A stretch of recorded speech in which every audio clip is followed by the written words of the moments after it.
Bonjour à tous, j'ai le plaisir de vous retrouver aujourd'hui comme promis avec une vidéo pour vous parler de Donne-moi ton cœur. Donc comme vous le savez, j'ai adoré si vous avez vu ma vidéo précédente. Et il fallait à tout prix que je vous en parle dans une vidéo à part parce que c'est très rare que je m'éloigne de mon univers de lecture et pour l'instant ça me réussit. Donc si vous me suivez, vous savez que je suis friande de mon univers un peu bisounours, fantastique, imaginaire, jeunesse.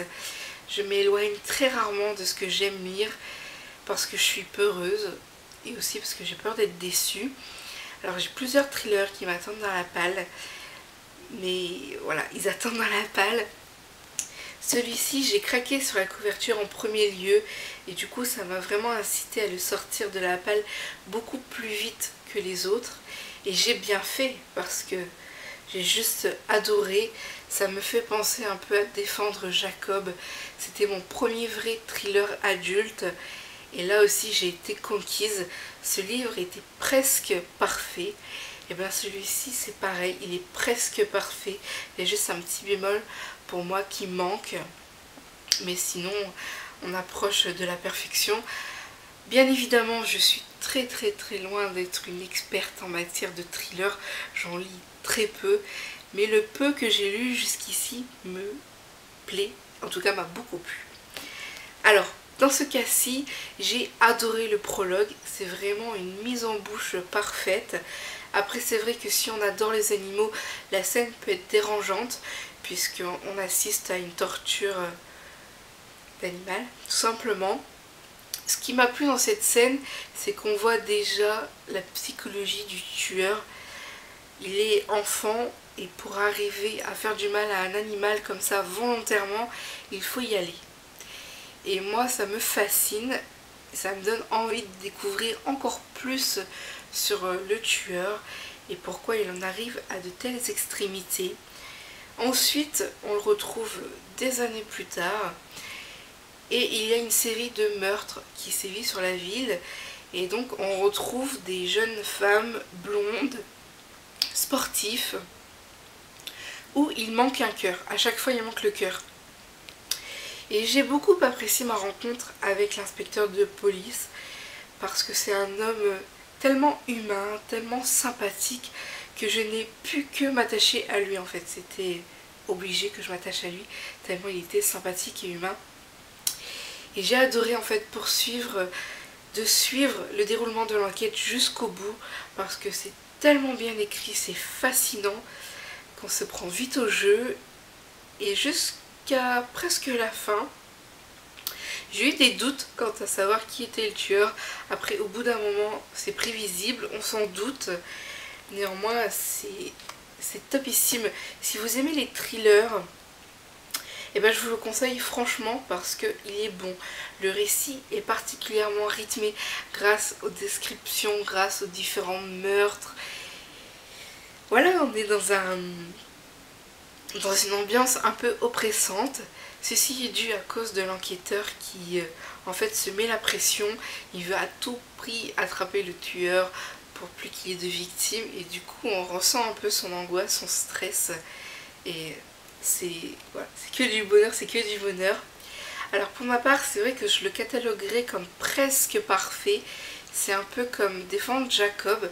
Ce sont deux romans que j'ai adoré, que j'ai dévoré, tellement le récit est prenant, tellement l'enquête est prenante, l'histoire elle-même, tout est bien ficelé, c'est mis de bout en bout avec brio, désolée pour l'expression, et c'est tellement voilà, excellent. Le seul bémol, c'est que j'aurais aimé apprendre davantage sur le tueur. Pour moi c'est pas assez fouillé en fait. Je vais pas revenir sur Défendre Jacob parce que c'est pas le sujet, mais dans Donne-moi ton cœur, le tueur c'est comme en fait une ombre qui plane au-dessus de vous. Vous avez toujours l'impression qu'il est derrière vous ou au-dessus de vous parce que on sait qu'il est là mais on le voit pas réellement, on sait quasiment rien sur lui. Et ce que je trouve dommage en tout cas dans cette lecture, c'est qu'on ne sache pas pourquoi il a commencé à tuer des animaux, à torturer des animaux.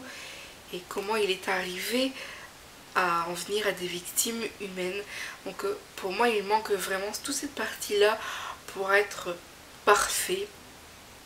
Mais sinon c'est juste excellent, excellent. Et je peux que vous le recommander parce que c'est un thriller chirurgicalement efficace, tout simplement.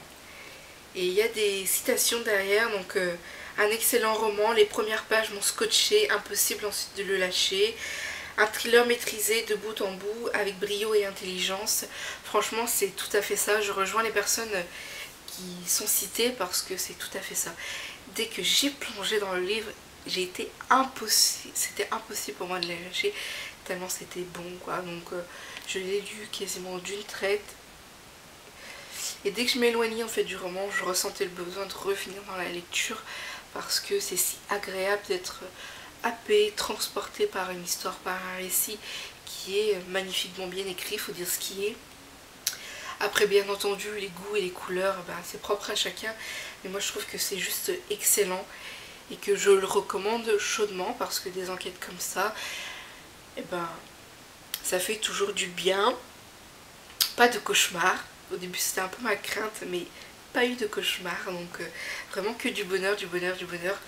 Et du coup, grâce à cette lecture, j'ai vraiment envie de lire davantage de thrillers parce que jusqu'ici j'étais frileuse et au bout du compte, je lis deux livres thrillers et 2 livres presque parfaits, des coups de cœur.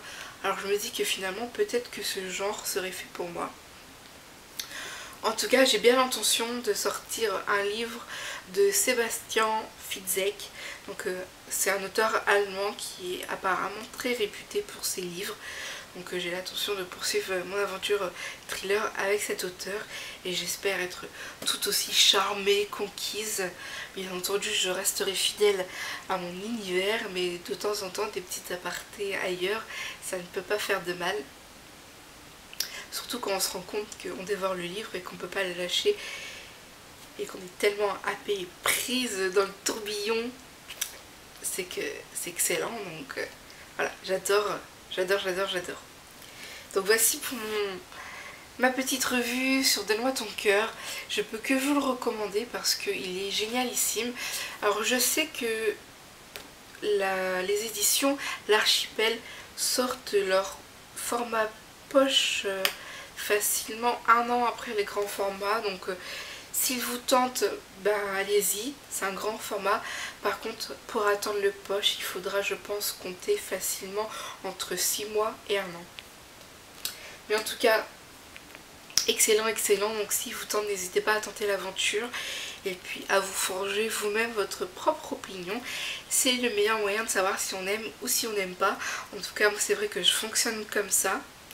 Même si j'entends des échos à droite et à gauche sur les livres, je préfère me forger mon avis moi-même. Et puis c'est d'autant plus gratifiant de se dire qu'on a lu, après si on apprécie ou pas, ça c'est autre chose. Mais voilà, pour un thriller avec une bonne enquête, ça se dévore tout seul. Et puis le personnage principal qui est l'inspecteur Mike, il est tellement humain qu'on s'attache très vite. D'ailleurs, l'auteur a publié une autre enquête avec l'inspecteur Mike McCabe. Donc j'espère que les éditions L'Archipel vont éditer cette suite parce que j'aimerais beaucoup retrouver l'inspecteur dans une nouvelle enquête. Je l'aime beaucoup finalement, donc je serais ravie de lire à nouveau l'auteur. Donc j'espère pour très bientôt. Et moi je vous souhaite une très belle semaine et de très chouettes lectures surtout. Et puis je vous dis à très bientôt pour de nouvelles vidéos. Et notamment pour un petit email mailbox qui sera la vidéo en suivant. Ciao ciao!